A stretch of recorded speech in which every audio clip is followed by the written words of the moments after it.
Alhamdulillahilladzi an'amana bi ni'matil iman wal islam. Asyhadu an la ilaha illallah wa la syarika lahu malikul malikul a'la. Wa asyhadu anna sayyidina Muhammadan abduhu wa rasuluhu sayyidul anam. Allahumma shalli wa sallim ala sayyidina Muhammad wa ala alihi wa sahbihi ma daamatil ayyam. Wa ya ayyuhal hadirun usikum wa nafsi bi taqwallah.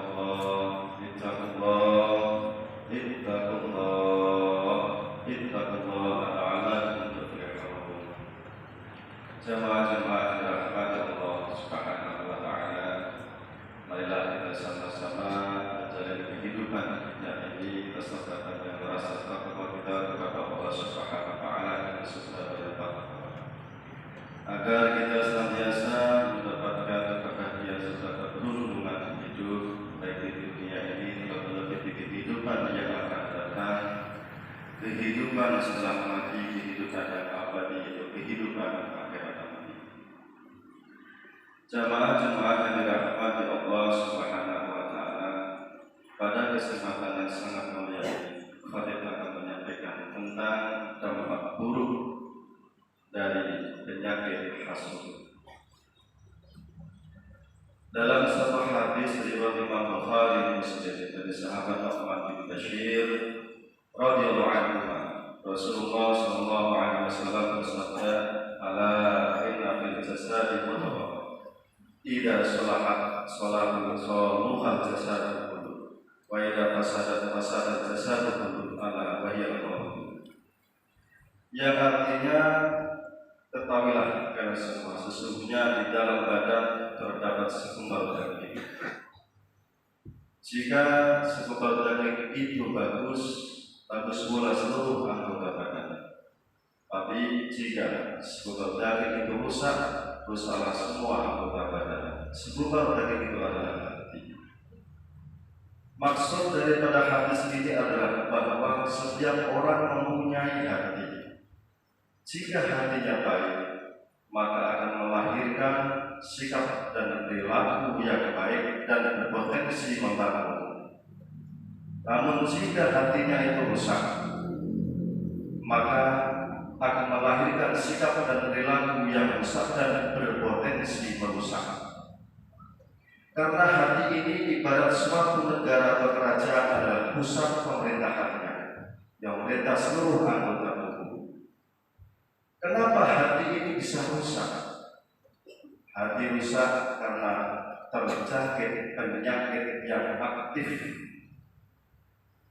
Penyakit yang dimaksud di sini bukanlah penyakit medis, tapi penyakit non medis, penyakit batiniah yang berhubungan dengan perasaan hati. Di antara penyakit-penyakit hati non medis ini adalah sifat hasad atau pada umumnya disebut dengan hasud. Sifat iri yang disertai dengan dengki. Sifat hasud ini adalah merupakan penyakit hati yang klasik dan bahkan dosa pertama yang dilakukan di alam surga, dan juga dosa pertama yang dilakukan di alam dunia ini adalah dosa yang ditimbulkan oleh sifat hasud. Maka dari itu sejak semula Rasul kita Muhammad SAW memberitahu kepada kita semua dalam sabdanya yang diriwayatkan oleh Imam At-Tirmidzi, "Tabba alaikum da'ul umami qablakum al-hasad wal baghdadu iyal halikum la aqulu tahliku sya'ra wa la tahliku qulub." Yang artinya, telah merasuki kepada diri kalian semua penyakitnya umat-umat dahulu sebelum kalian, yaitu sifat hasud dan rasa benci. Sifat ini adalah sifat yang memangkas. Aku tidak katakan memangkas rambut, tapi memangkas agama.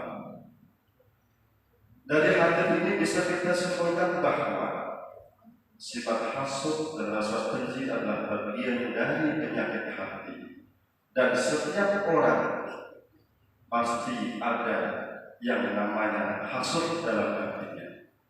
Hanya saja penyakit hasud ini ada kalanya yang aktif, ada kalanya tidak aktif.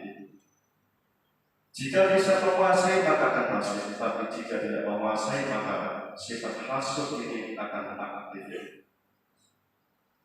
Lalu bagaimanakah ciri-ciri sifat hasud ini? Ciri-ciri sifat hasud sebagaimana yang telah kita ketahui bersama, jika ada orang yang di dalam hatinya merasa tidak senang terhadap orang lain yang mendapatkan kebahagiaan, mendapatkan anugerah, mendapatkan nikmat dari Allah Subhanahu wa Ta'ala, dan dia di hatinya senang jika anugerah, nikmat atau kebahagiaan itu hilang dari orang lain tersebut. Itulah ciri-ciri sifat hasud. Apabila ini ada pada diri kita, maka sudah bisa dipastikan sifat hasud yang ada pada diri kita telah aktif. Dan ini sangat berbahaya sekali jika tidak diobati. Berbahaya, membahayakan dan merugikan baik diri sendiri maupun orang lain. Sifat hasud ini adalah merupakan suatu sifat yang sangat tercela dan dilarang oleh agama. Allah Subhanahu wa Ta'ala berfirman dalam Al-Quran, "Wala tatamannaw ma faddalallahu bihi ba'dakum 'ala ba'din." Al-ayat. Janganlah kalian iri dengki dengan anugerah yang telah Allah berikan kepada sebagian kalian jauh lebih banyak daripada sebagian lainnya. Karena hasud rusaklah hubungan pertemanan, persahabatan, persaudaraan, keluarga, dan bahkan suami istri. Lalu bagi orang yang hasud ini tidak ada untungnya sama sekali, kecuali kerugian dan celaka yang besar. Mendapatkan celaka dan kerugian yang besar. Karena orang yang hasud ini tiap hari bertambah dosa, berkurang pahala. Karena pahalanya telah dilahap oleh sifat hasud yang merupakan penyakit hati ini, bagaikan tumor ganas. Hal ini sebagaimana sabda hadis riwayat Imam Abu Dawud dari sahabat Abi Hurairah radhiyallahu anhu. Rasul bersabda, "Iyyakum wal hasada. Fa innahu yaqulul hasada yaqulul hasanat kama taqulun naru hatta ba'ala usbah." Rasul bersabda, "Takutlah kamu dengan penyakit atau sifat hasud, karena sesungguhnya sifat hasud ini memakan pahala amal-amal kebaikan, melahap pahala amal-amal kebaikan sebagaimana api melahap kayu atau semak belukar kering."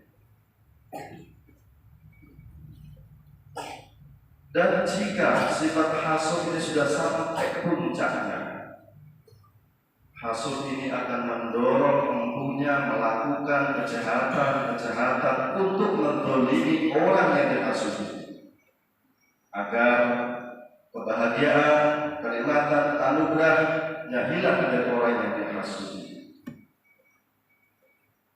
Sebagaimana contoh merencanakan untuk mencelakai, menyingkirkan, menjatuhkan, dan bahkan punya rencana untuk membunuh.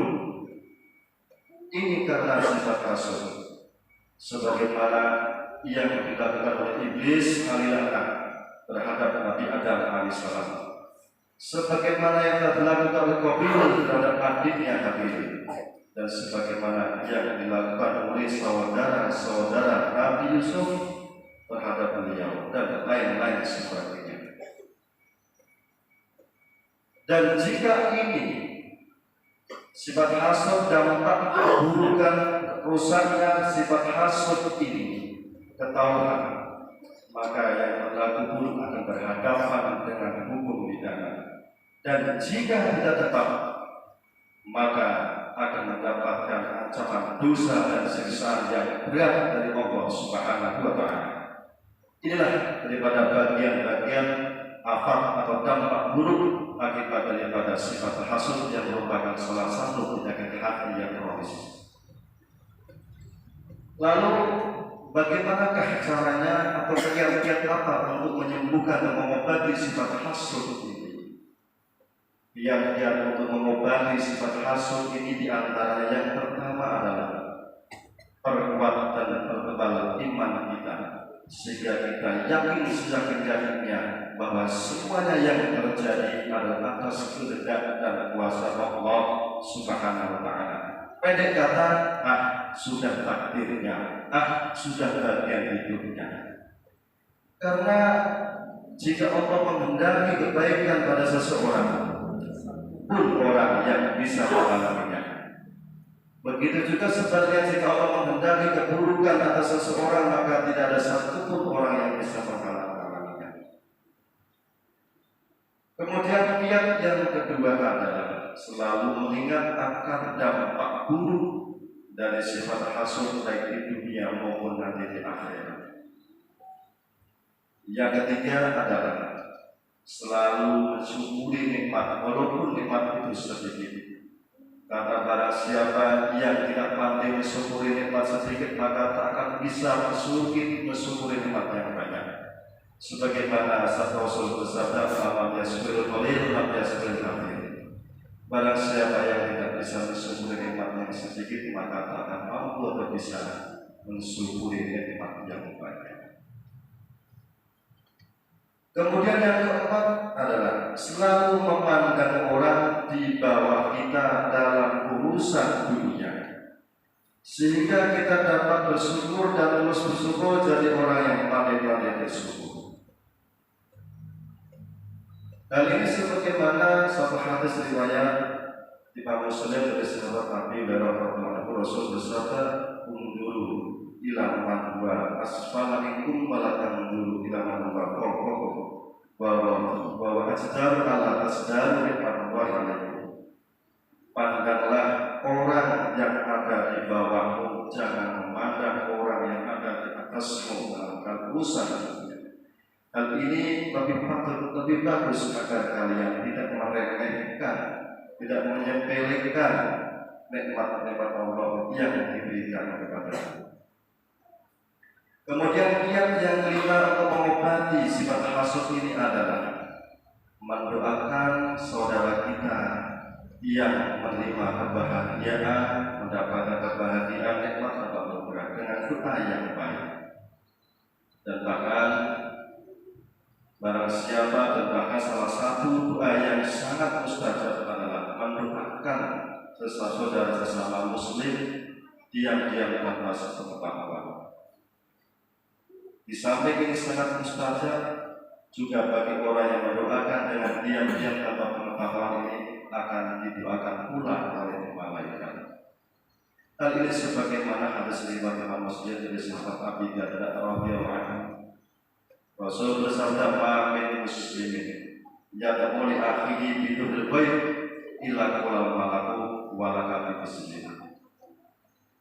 Tidak ada seorang muslim yang mendoakan kepada saudara sesama muslim dengan diam tanpa sepengetahuan, diam tanpa sepengetahuan, kecuali malaikat itu pun berkata, "Semoga bagimu mendapatkan doa